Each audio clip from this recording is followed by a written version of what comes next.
Okay, let's unpack this. We know that feeling, right? You're in a lecture, maybe a meeting, pen just flying.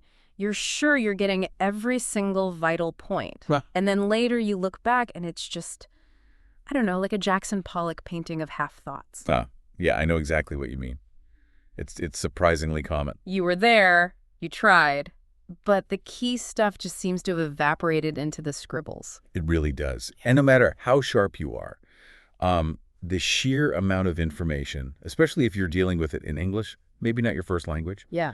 it can feel like trying to, well, catch water in your hands. Exactly. And that's really what we're diving into today. We want to get beyond just, scribbling. We're talking about effective note-taking in English for lectures, for meetings. Think of it like an express lane to being genuinely well-informed, moving from just hearing to actually understanding and, crucially, remembering. And if we zoom out just a sec, especially for listeners who are also working on their English skills, Oh. this is like a double win. Well, you're not just grabbing the information being presented. You're actively wrestling with the language itself. New words, seeing how sentences fit together, how ideas link up. It reinforces the language learning. Absolutely. And let's be honest, most of us never really got taught how to take notes properly, did we? No, not formally. We just kind of picked up habits, maybe copied what a friend did, or found a system that sort of worked back then. Right. But then you hit a situation where English is coming at you fast, maybe with different accents, unfamiliar jargon, and those old habits, they might just not cut it anymore. Yeah, they can leave you feeling a bit lost. Which really leads to the core question, doesn't it? How do we ditch that passive scribbling and really adopt a more focused, a more effective approach? Okay. That's the heart of this deep dive. We want to sort of demystify the art and maybe the science of taking great notes in English. So the mission today is what? To give people a toolkit. Exactly. Yeah. A robust toolkit of strategies, practices, methods that really pave the way for better learning, deeper understanding, and, ultimately more success. Okay, so why is it so important? Why all the fuss about focused note-taking? I mean, can't we just show up and listen? Life's busy. Well, here's the thing. Active note-taking, it's like a workout for your concentration. Okay. It actually forces you to really listen. Instead of just letting the words kind of flow past you, you're actively engaging. You're picking out the important bits. You're summarizing them in your head, deciding, is this worth writing down?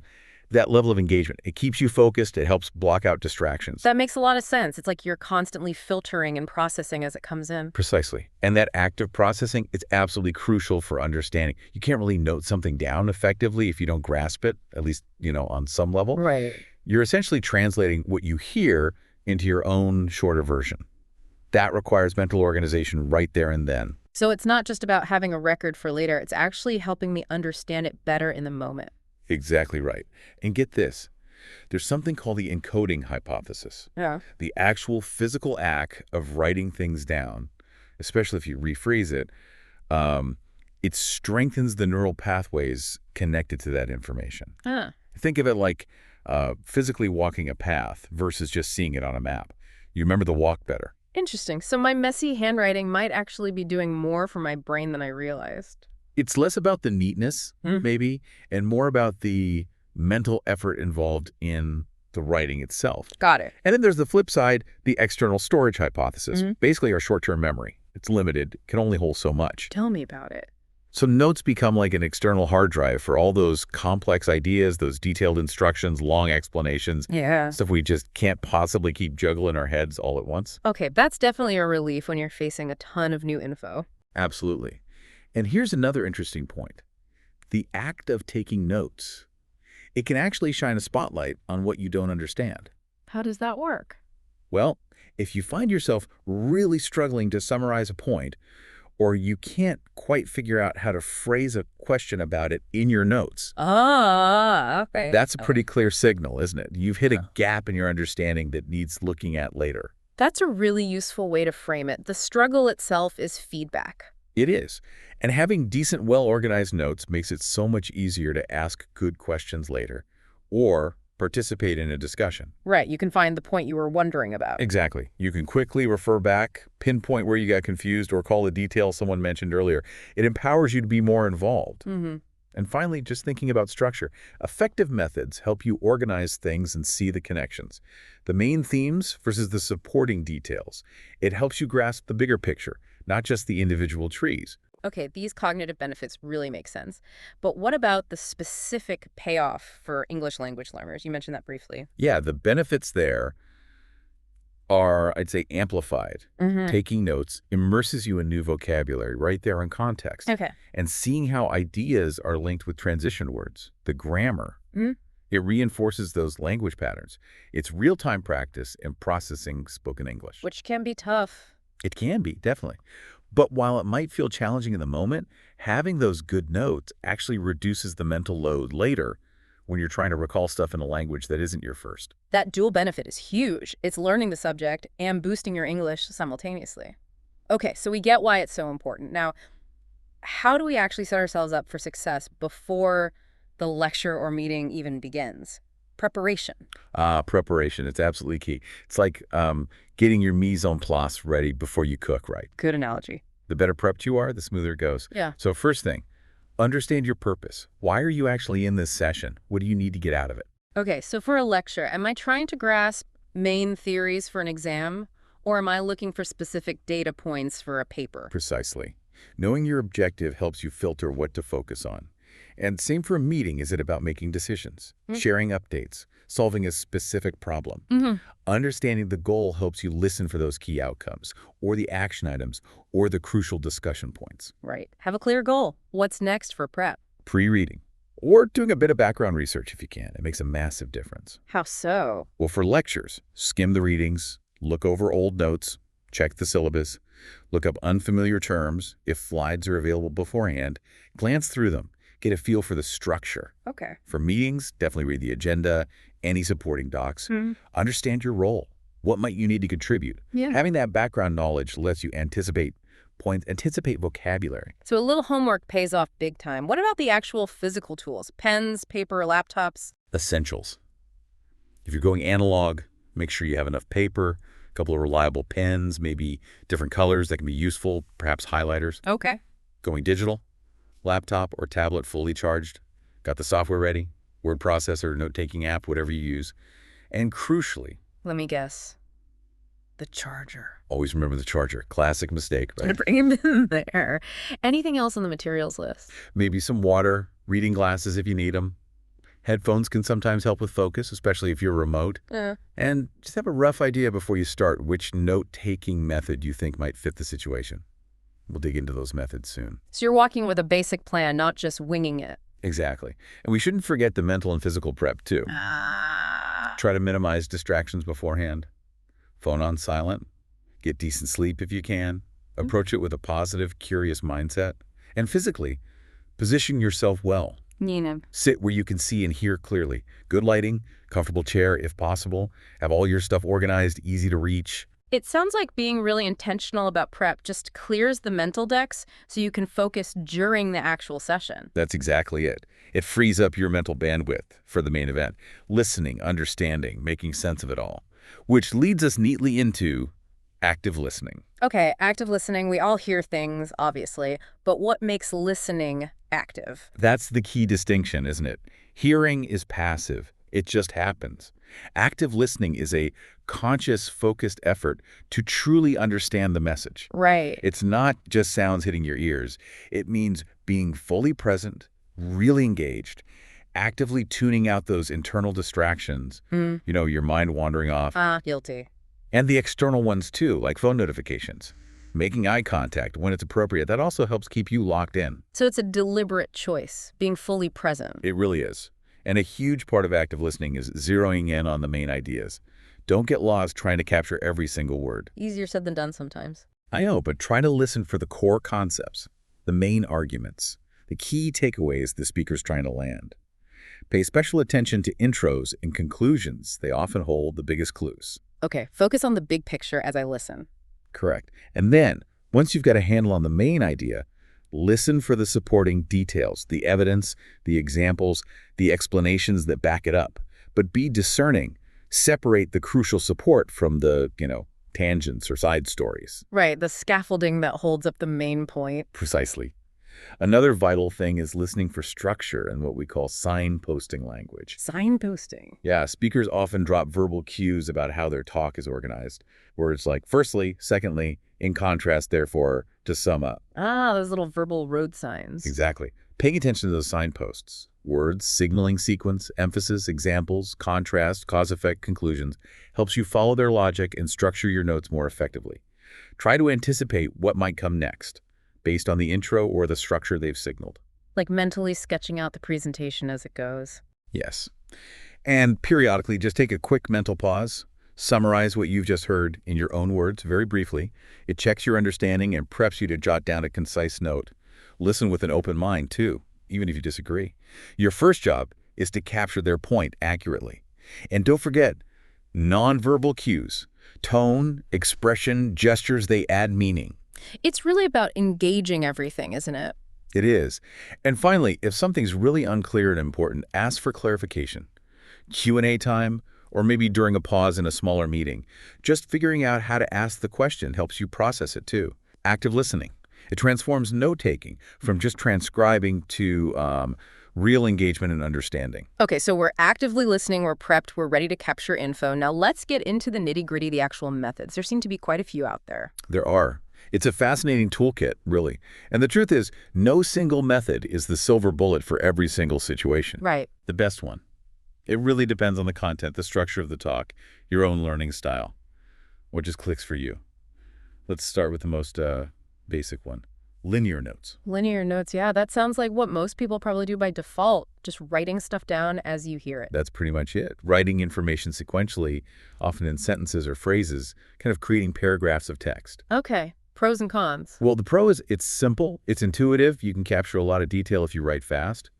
But cons, it can get really disorganized, hard to see connections, and it can easily become passive, just mindless transcription. Yeah, I can see that. Reviewing linear notes can also be a slog, digging through text to find the key points. Yeah. It probably works best for, say, slower talks with a very clear step-by-step structure. Okay, sounds very familiar. What's a method that gives you more built-in structure from the get-go?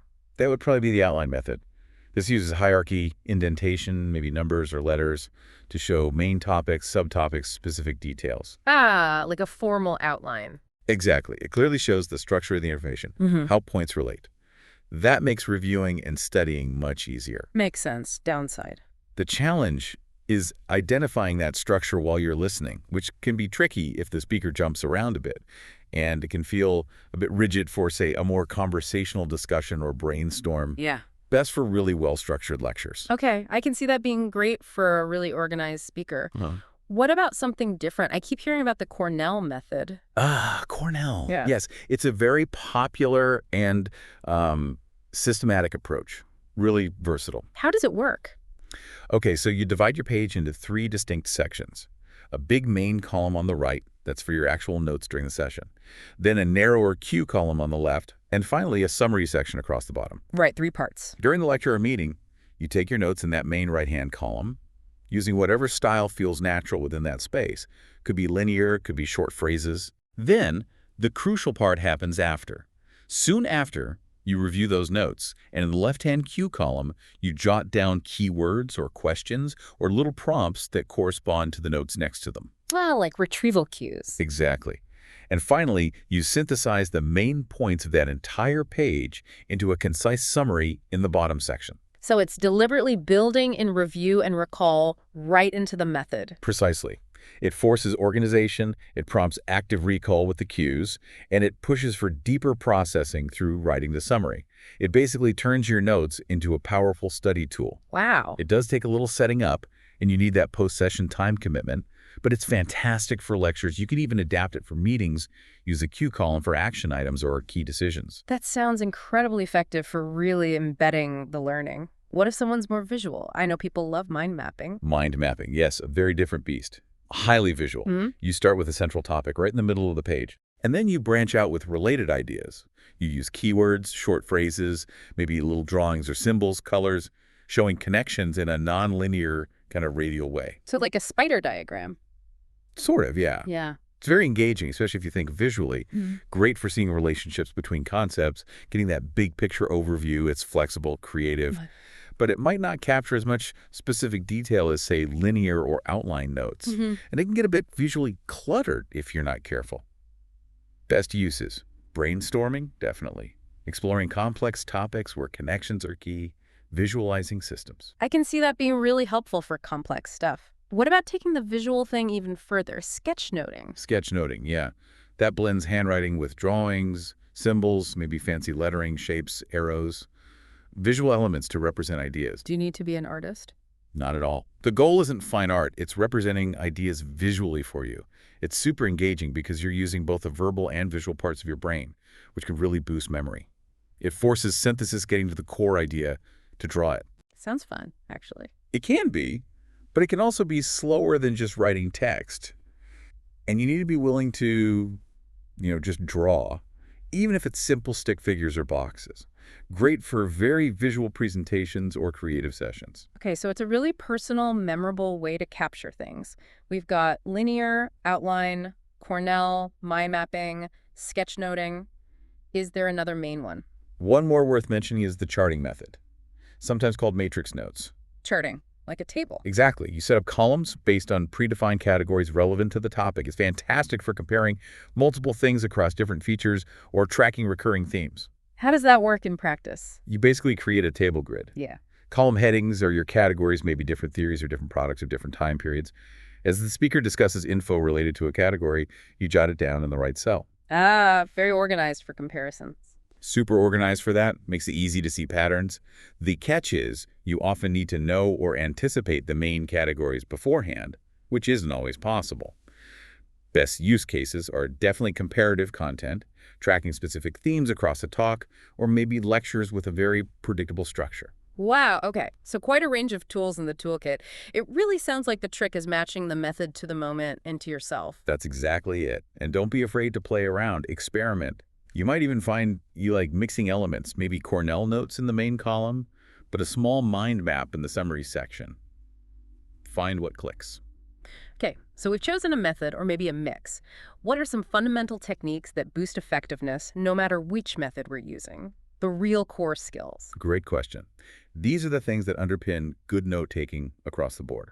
First, get really good at identifying the key information. Filtering again. Yes. Train yourself. Listen for the speaker's emphasis, their tone, repetition. Listen for those intro-conclusion highlights. Listen for those signposting words we talked about. Resist that temptation to write everything. Focus on the core message. It's hard when it all feels important. I know, but practice helps you discern. And tied to that is using keywords and concise phrases. Ditch full sentences. Grab the key nouns, verbs, essential adjectives, or adverbs. That saves time and keeps notes lean. Also, develop your own shorthand. Create abbreviations and symbols for common words or concepts in that subject. Be consistent. Maybe keep a little key or glossary somewhere if you're starting out with a lot of new ones. Shorthand seems like a must for speed. What about processing the info as it comes in? Absolutely vital. Paraphrasing and summarizing. Whenever you can, put the speaker's ideas into your own words. Ah, that forces understanding. It totally does. It forces active processing.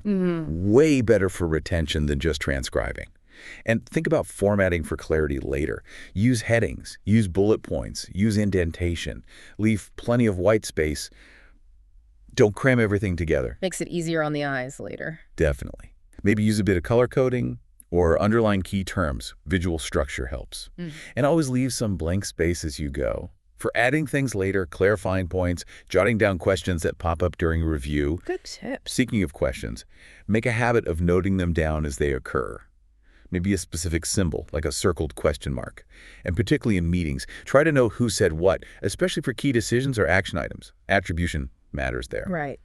Finally, strive for concise but clear. Your notes have to make sense to you later.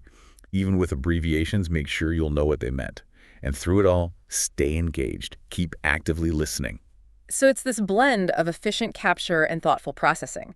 Now, you mentioned specific challenges and adaptations for English language learners. Can we revisit those? What helps there? Yes, it's really important to acknowledge the extra layer of challenge. So, first step, adjust expectations. You might not catch every single nuance initially, and that is absolutely okay. Don't aim for perfection straight away. Exactly. Focus on capturing the most essential information. Prioritize those keywords and main ideas we just discussed. Quality over quantity, especially at first. Makes sense. And maybe lean into those visual methods, more mind mapping, sketch noting. They can rely less on heavy text, reducing the immediate language processing load. Use visuals to bypass some of the language hurdles? Potentially, yes. No. Also, if you know the topic beforehand, pre-learn key vocabulary. Look up words, maybe practice pronunciation. That frees up mental energy during the actual lecture or meeting. And when taking notes, use simpler English that you understand. Don't feel you have to write complex sentences. It's your record. Right, it doesn't have to be an essay. Not at all. If available, use English subtitles or transcripts for online stuff. That helps connect sound to spelling. Consider asking permission to record the session. That can be gold for reviewing tricky parts later. Good idea. With permission. Definitely with permission. Yeah. And don't be afraid to occasionally use your native language as a quick placeholder for a really complex term or idea. Oh, okay. But make a point of translating it into English during your review. Pay attention to phonetic clues if pronunciation is tricky. Really zoom in on those signposting words. They give structure, even if you miss some vocab. Yeah.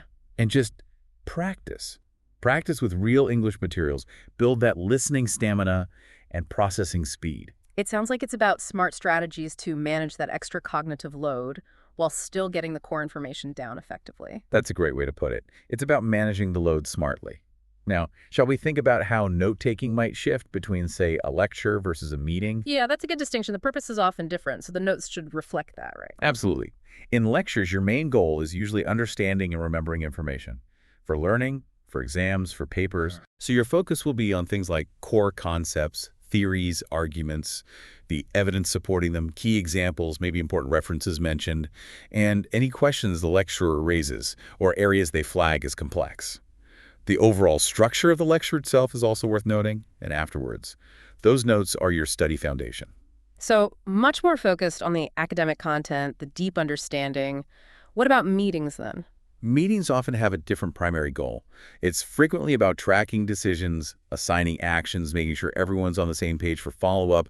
The notes are often a record of agreements. Right, more practical outcomes. Exactly. So here, you're zeroing in on the meeting objectives, what agenda items got covered, any key decisions made, and maybe briefly why. And critically, action items. Who does what by when? The who, what, when is crucial. Absolutely. Yeah. Also note important discussion points, maybe differing opinions that came up, unresolved issues, specific questions asked and answers given, agreed next steps, and again, accountability, who owns what. After the meeting, these notes drive follow-up, maybe form the basis of minutes, ensure tasks get done. Clarity on actions is paramount. So much more action-oriented in meetings, focused on outputs and accountability. Makes total sense. Okay, now, the age-old debate. Digital versus analog. Laptop versus notebook. What are the key considerations? Ah, yes, the great debate. Look, both have real pros and cons. There's no single right answer. It's about trade-offs. Okay, lay them out for us. Handwritten first. Okay, handwritten. Some studies suggest, like we mentioned with encoding, that the physical act of writing can boost memory. You also tend to have fewer built-in distractions compared to a laptop, more flexibility for sketches, diagrams, nonlinear notes, perhaps, and no tech failures. Pen and paper are pretty reliable. That cons. Generally slower than typing. Legibility can be an issue later. Definitely guilty of that. Yeah. Editing and reorganizing is harder. No easy search function. And physical storage and backup can be a hassle. Okay, so definite downsides too. What about digital? Typing away on a laptop or tablet? Digital pros. Speed, usually much faster typing. Always legible, super easy to edit, reorganize, search within notes, link things, simple backup and storage, easy sharing. Sounds pretty good. The cons of digital. Big one. Distractions, email, websites, notifications are just a click away. Some research hints the ease of typing might lead to shallower processing, more transcription, less synthesis. You're dependent on battery life, software working, and the clicking keyboard sound can potentially disturb others in quiet settings. So it's that trade-off again, potential cognitive pluses of writing versus the speed and convenience of digital. Exactly. And remember, there are hybrid options now too. Tablets with styluses try to bridge the gap. Smart notebooks can digitize your handwriting. Right. Ultimately, the best choice really depends on this specific situation, your personal learning style, how tech-savvy you are, and honestly, how prone you are to digital distractions. It's really worth trying both in different contexts to see what feels right for you. Okay, so we've navigated the choices. We've taken these amazing notes using our chosen method and techniques. Is that it? Are we done? Absolutely not. And this is such a critical point, one that so many people skip, unfortunately. Reviewing and refining your notes. Ah, the follow-through. Yes, taking the notes. That's maybe only half the job. Yeah. The real learning, the lasting benefit, that comes from actively engaging with them afterwards. Our memory starts fading almost instantly. Review is essential to fight that forgetting curve and really solidify things. Okay, so why exactly is review so crucial? What does it achieve? Several key things. It reinforces your memory, obviously. It deepens your understanding as you revisit the material. It lets you clarify anything that was fuzzy or ambiguous in the moment. It helps you identify follow-up actions, especially from meeting notes. And it prepares the notes for whatever their future purpose is, studying, writing, briefing someone else. And when should we do this review? Straight away?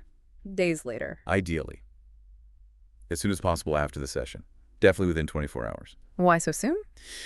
Because the information is still relatively fresh. Yeah. Spend maybe just 10, 15 minutes tidying them up. Clarify scribbles, define abbreviations if needed. If you used Cornell, crucially, fill in that Q column and write the summary then. Okay, immediate tidy up. Then what? Then revisit them periodically using spaced repetition, maybe quickly again a day or two later, then perhaps a week later, and then again before you need the information actively, like before an exam or the next related meeting. That spacing is key for moving info into long-term memory. Okay, so not just one review. How should we review actively, not just reading them over? Exactly, not just passive rereading. Engage with them. Fill in gaps. Maybe you remember something now you didn't write down. Rewrite unclear sections. Define those abbreviations fully. If you use Cornell, cover the main notes and test yourself using the cues. Write out or expand your summaries. Add emphasis, highlighters, colors, underlining key concepts. Try to make new connections between ideas in your notes or link them to other knowledge. Yeah. You could even try predicting exam questions from lecture notes.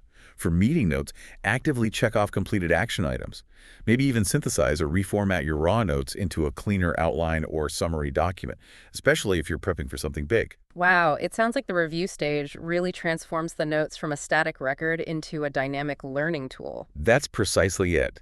Skipping this crucial review step, Oh. it honestly diminishes so much of the value of the effort you put into taking the notes in the first place. This has been incredibly insightful. So for the learner listening, what's the core message we want them to take away about effective note-taking in English? I think the key takeaway is this. Effective note-taking isn't just a passive chore of writing stuff down. It's an active skill, a process. And it dramatically boosts your learning, your understanding, your memory, especially in these English-speaking environments. It involves prep, active listening, choosing smart methods, using good techniques, and crucially, that active review. And it's not about hunting for one single perfect method, is it? Absolutely not. Forget the magic bullet. It's all about experimenting, trying different approaches, finding what combination works best for you as an individual and for the specific situation you're in. Be flexible. Adapt. And a final word for our English language learners listening. Please see your note-taking not just as capturing content, but as a really valuable part of your language development journey itself. Mm-hmm. Every time you take notes in English, it's practice. Sharpening listening, encountering vocab, seeing structures, building confidence, processing the spoken language. Embrace it as part of learning English. Okay, great advice. So as we wrap up this deep dive, what's one final thought, maybe a little challenge for our listeners? Maybe think about this. How could intentionally applying just one or maybe two of the techniques we discussed today immediately change how well you learn or participate next time?